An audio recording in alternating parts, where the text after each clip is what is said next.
Hello guys, तो मैं जानिছো आम एया तो আমখিনি এনেদৰে আমি কাটি ললো। কাটি নিমখ হালধি সানি 2-3 ঘণ্টা কাৰণে থৈ দিম। তাৰ পিছতে আমি ৰ'দত দি কেনে শুকাই দিম। ৰ'দত দুদিনমান দি দিছো। তাৰ পিছতে আমি ৰ'দৰ পৰা আনি লৈ এতিয়া আমি কৰিম মছলা ৰেডি। আমাৰ শুকাই গৈছে সব।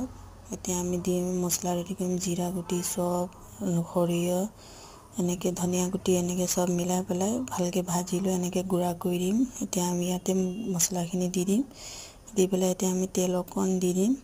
এতিয়া আমি ভালদৰে সানি লৈ তাৰ পিছত এতিয়া আমি মিক্স কৰি লম। মিক্স কৰি এতিয়া আমাৰ আগৰে পুৰণা বৈয়াম এটা আছিলে, বৈয়াম এটাতে আমি ধুনীয়াকৈ এইখিনি গোটেইখিনি ভৰাই লৈ থৈ দিম আৰু মাজে সময়ে ৰ'দত দি থাকিব লাগে।